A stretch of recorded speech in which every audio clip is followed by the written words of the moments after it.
Nação flamenguista, o Flamengo empatando o jogo aí de 0-0, né, com o Cruzeiro, né? Felizmente o Flamengo não conseguiu vencer, mas mais uma vez o Flamengo prejudicado pelo ato, né? Muito, picotando muito o jogo, né? Um pênalti, claro, a favor do Flamengo, sequer o VAR chamou, o juiz fez de cego, né? Não marcou o pênalti, né? Que foi um pênalti, claro, né? Mas é isso, pessoal. O Flamengo ainda continua na liderança do Campeonato Brasileiro. O Flamengo está na semifinal da Libertadores. Eu também não vejo motivo aqui para pânico nem para desespero, né? Muito menos para desespero, né? É continuar na mesma pegada, concentrado, né? Como a mídia aí mesmo fala, né? O Flamengo é um dos grandes favoritos a ganhar tudo esse ano. Inclusive, eu acho que o Flamengo vai ganhar. Campeonato Brasileiro e Libertadores, para mim, o Flamengo é o time a ser batido, né? Mas é uma pena quando o Flamengo chega nesse momento decisivo aí, o ato, o juiz, o VAR, tem que prejudicar o Flamengo, né? E o pênalti escandaloso que não foi marcado a favor do Flamengo é uma pena, pessoal. É uma pena, né? A mídia discutindo, né, que nível chegou o Flamengo, o futebol apresentado pelo Flamengo, né? Sem sombra de dúvida, eu acho que ainda precisa mais de alguns ajustes, mas nada de pânico, né? Vamos acompanhar o vídeo aí, pessoal. O crédito do vídeo vai para Band Esporte, link na descrição. Vamos ver o que é que eles falam aí, pessoal. Vamos lá. Acabar 0-0, muito movimentado, muito disputado. A gente falou um pouquinho do panorama, né? Quem sai melhor, pontuação, etc. Mas queria ouvi-los sobre o jogo em si, se o 0-0 fez jus ao que a gente viu. Assim, né, tem muita gente que, quando o placar de um jogo é 0-0, ainda mais com tanta expectativa, se frustra, né? Esperávamos, o jogo que vale a liderança e tal. Mas eu acho que eu gosto desses jogos em que a disputa pelo palmo de terreno, ela é a síntese desde o início. E acho que foi esse negócio dos esse dois. Foi o marco do jogo. Tipo, o nível europeu de disputa, entre aspas, aqui a gente está falando sempre entre aspas. Eu acho que foi o interessante, o mais interessante do jogo. Assim, falhas seriam castigadas porque o nível de acabamento desses dois times é superior a quase todos os outros, exceção do Palmeiras, né? Me chamou a atenção também o Flamengo ter começado. A dúvida, em tese, era Plata ou Carrascal. E, na verdade, jogaram os dois e não jogaram nem Bruno Henrique nem Pedro. Então, o Flamengo começou com um time mais móvel, né? Para tentar, acho que confundir a marcação. Não tinha um centroavante específico, o Plata fazia a marcação na saída de bola. Achei que era uma intenção do Felipe Luiz de dificultar a saída de bola do Cruzeiro e fazer aquela pressão que o Flamengo gosta de exercer Mas o Cruzeiro também é um time preparado para sair jogando, né? Ele conseguiu sair dessa armadilha. E imaginava que quando começassem as trocas, o Felipe Luiz tivesse mais possibilidades do que o Leonardo Jardim. Ainda mais porque ele não tinha o Wanderson e teve que colocar o Matheus Henrique, deixando o time mais fechadinho, ao mesmo tempo com muito poder de controle no meio de campo. Foi legal ver Jorginho e Saul em dificuldades contra o trio do Cruzeiro, com os Lucas, com o Matheus Henrique e tal. Eu gosto de jogo assim, né? E acho que o resultado acabou sendo justo. Depois da expulsão do William no final do jogo, o Flamengo tenta uma pressão, né, mais efetiva. Mas acho que ficou de bom tamanho.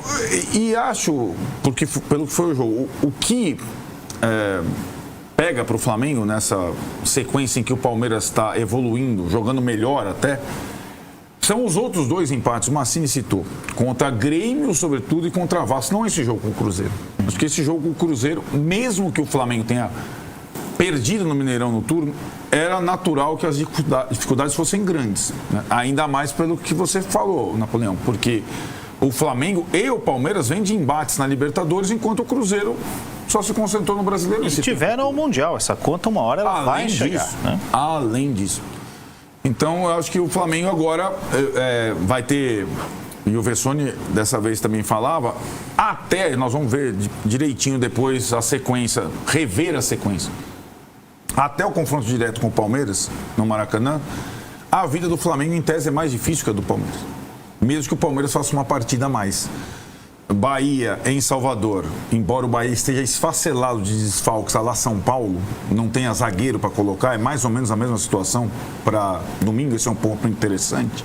E o Rogério Ceni nunca ganhou um ponto do Flamengo, também é uma coisa interessante. E acaba de ganhar 3 do Palmeiras. Exato, 6 do Palmeiras no campeonato.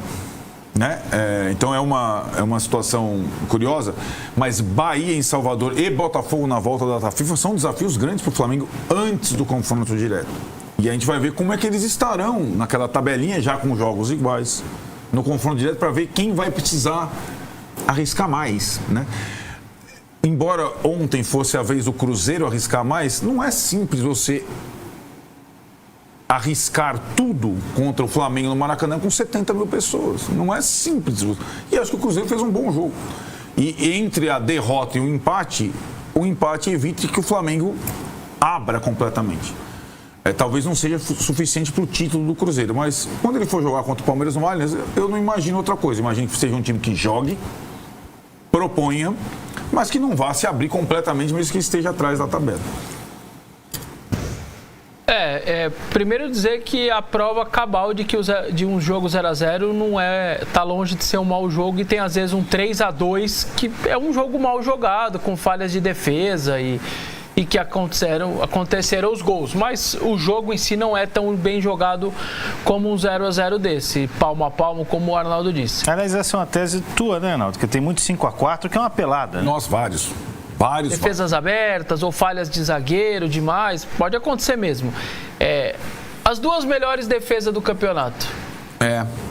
Flamengo, 12 gols. Cruzeiro, 19. É que agora o Palmeiras também tem 19. Então mas não deixa de ser o duelo das duas melhores defesas. Então, não tem vida fácil. Tava claro ali que para os dois ataques sobressaírem, com 2 grandes goleiros, com 2 grandes sistemas defensivos, com 2 grandes treinadores que taticamente são muito bons, era desse nível o jogo.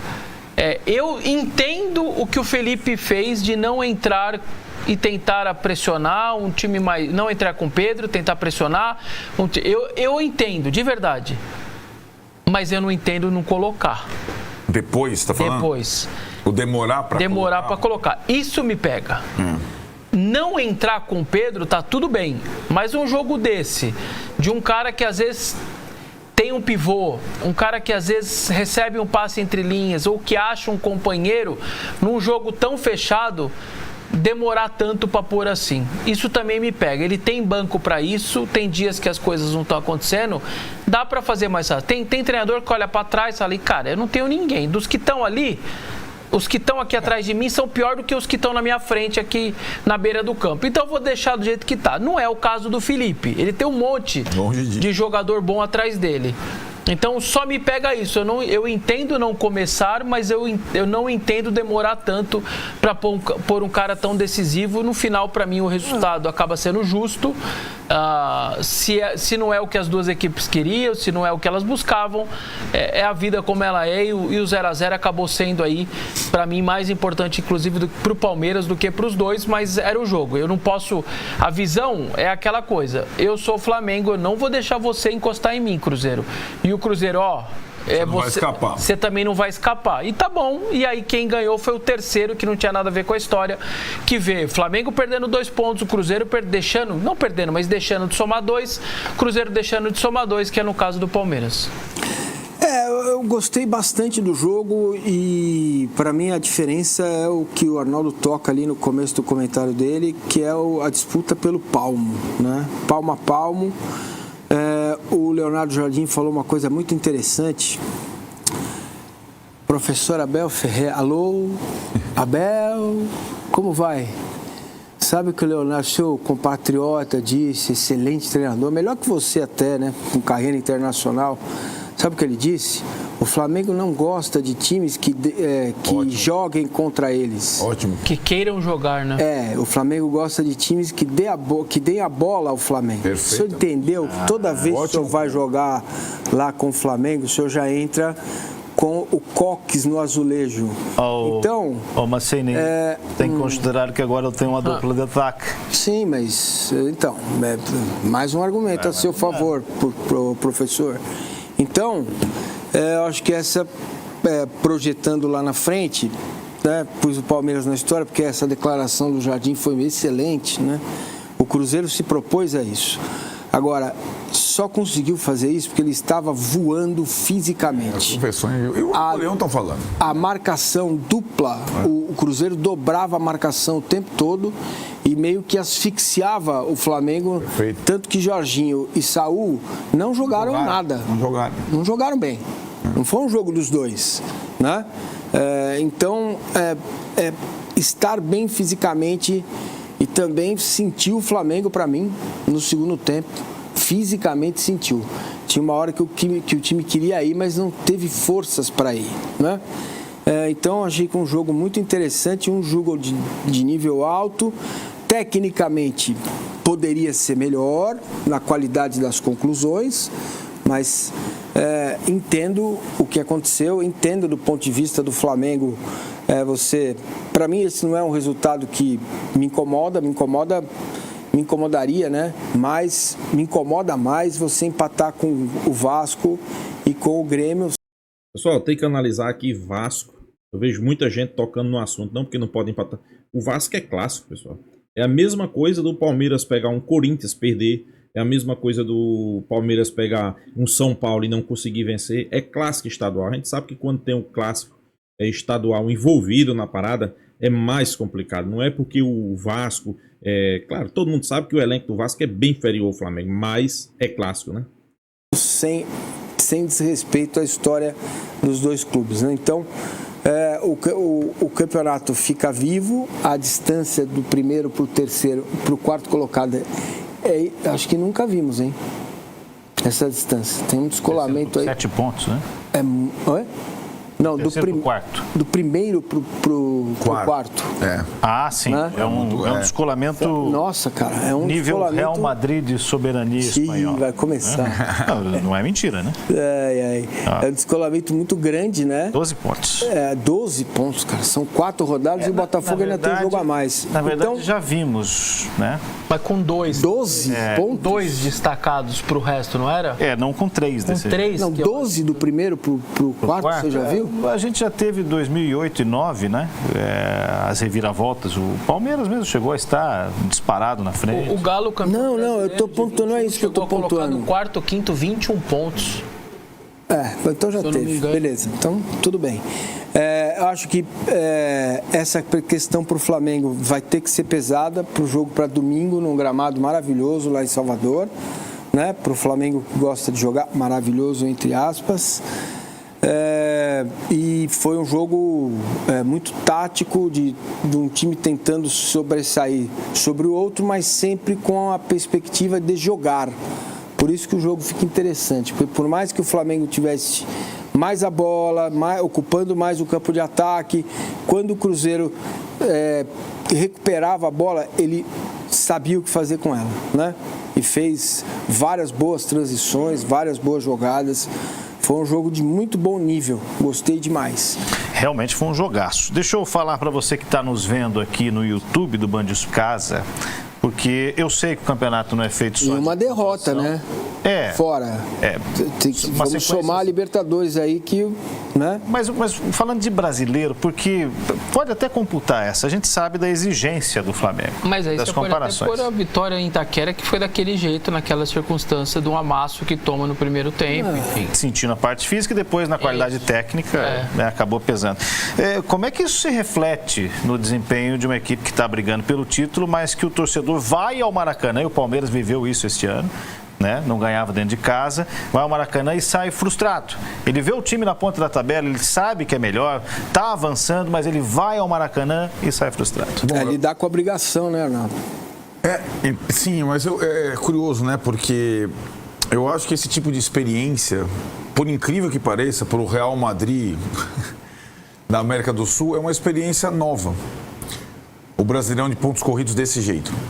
Vamos pegar quais foram as grandes campanhas do Flamengo recentemente no Brasileirão de pontos corridos. A do Jorge Jesus, que era uma coisa extraordinária, avassaladora, e que deixou o segundo colocado a 1.000 pontos. Então o Flamengo tinha vencido o campeonato com 10 rodadas de antecedência. E a do Rogério Ceni, que foi completamente atípica, uma pandemia, time tinha 5 jogos, outro tinha 2 jogos, outro estava não sei aonde e tal, campeão pelo celular. O Flamengo, recentemente, o Flamengo poderoso, jamais disputou um campeonato de pontos corridos desse jeito. Com dois times no cangote. E um do mesmo nível dele, o Palmeiras. Isso exige um grau de concentração e dedicação ao campeonato muito grande. E eu acho esse um grande mérito do Felipe Luiz. Porque, como o Vessone falou, ele já disputou 1000 campeonatos de pontos corridos por vários times, mas é o primeiro dele como técnico desde o início. E pode ser o discurso ou não do BAP na posse, mas esse ano nós vamos privilegiar o Campeonato Brasileiro. Nós vamos jogar, e a Vera está jogando. Essas oscilações, os 3 empates em casa, fazem parte, mas não houve desmobilização do Flamengo em nenhum momento, em nenhum jogo. O torcedor do Flamengo está acostumado ao time do Jorge Jesus. Então, o nível de exigência dele é que, contra qualquer time no Maracanã com 70 mil, o time amasse e faça vários gols e ganhe por goleada. É muito diferente do comportamento do torcedor do Palmeiras, por exemplo, ou do... Pois é, nação, a mídia discutindo esse empate do Flamengo aí de 0-0 com o Cruzeiro, né? Mas o que chama a atenção, pessoal, é o Flamengo, né? Flamengo sempre prejudicado pelos árbitros. O Flamengo sempre é aquele time prejudicado, né? Queira ou não queira, um pênalti claro, né? Que passou despercebido, né? O Flamengo sofrendo um pênalti claro que todo mundo viu que foi pênalti, mas felizmente o VAR, o juiz, né? A mídia, né? Deixa passar despercebido, né? O cara domina a bola com a mão dentro da área e o juiz não dá pênalti, né? Agora eu faço a pergunta, por quê? Por que será? Outra coisa, e por que é que o juiz não chama? O que foi que o juiz não chamou? Acho que o juiz não, o VAR, né? Eu acho que no mínimo, o VAR deveria chamar e mostrar, né? Olha, aconteceu isso. Mas não, passa despercebido e o Flamengo mais uma vez prejudicado. É um fato, é uma realidade. O Flamengo mais uma vez prejudicado e a gente fica sem entender. Será que esse ano realmente o Flamengo vão tentar fazer de tudo para tirar esse título do Campeonato Brasileiro do Flamengo? A gente espera que não, né, pessoal? A gente espera que não. A gente espera que o árbitro não atrapalhe, o juiz não atrapalhe, né? Que vença o melhor, né? Para mim, o melhor hoje é o Flamengo. Se tem um time no futebol brasileiro que a gente possa dizer que tem um melhor elenco, ok, talvez nos últimos 3 jogos o Flamengo não tenha jogado aquele futebol que a gente tanto espera, né? Futebol amassando o adversário, partindo para cima, mas a gente sabe que o Flamengo tem condições para isso, né? O Flamengo tem condições de fazer grandes jogos. O Flamengo tem condições de ganhar a Libertadores, né? E é no mínimo o que a gente espera, pessoal. A gente espera que daqui para frente Felipe Luiz já consiga dar mais concentração, dar mais, principalmente, mentalidade a esses jogadores. Eu não vejo o Flamengo jogando tão mal. Não vejo. Mas eu vejo, em certos momentos, o Flamengo perdendo a concentração. Perdendo o foco, né? E a gente sabe que isso aí é importante, né, pessoal? Manter concentrado, né? Tá chegando numa fase ali, se eu não me engano, falta 12 jogos ou 13 jogos. Passou esses clássicos, né? Passou o Botafogo, passou o Cruzeiro, passou o Palmeiras. Dificilmente quem tiver na frente vai perder a competição. A gente espera que seja o Flamengo que esteja na primeira posição do Campeonato Brasileiro. Como eu sempre digo, né? É favorito. Eu acho que a disputa da Libertadores, para mim, quem ganhar a Libertadores, Flamengo ou Palmeiras, ou quem for mais longe, pode também ganhar o Campeonato Brasileiro, né? Porque chega com autoestima lá em cima, né? Chega como grande favorito, chega como o principal time do futebol sul-americano e a gente espera que seja o Flamengo, né? O Flamengo vai decidir também com o Palmeiras em casa, é uma grande vantagem. Mesmo que o Flamengo esteja atrás na pontuação, se for 1 ou 2 pontos, faz um jogo com o Palmeiras em casa, um jogo decisivo, a gente sabe disso, né? Se eu não me engano, aí faz mais ou menos ali quase 10 anos que o Palmeiras não ganha do Flamengo, pessoal. Em Campeonato Brasileiro. Então, queira ou não queira, já é um tabu, né? Já é um tabu que o Flamengo coloca em cima do Palmeiras. Os Palmeiras Os palmeirenses já estão preocupados, ele já fica com isso na cabeça. Tem muito palmeirense que sequer quer o Flamengo numa final de Libertadores, né? Você ter noção, né? Então é isso, pessoal. Deixa a sua opinião, se inscreva aí no canal Mengão Malvadão e até a próxima, pessoal.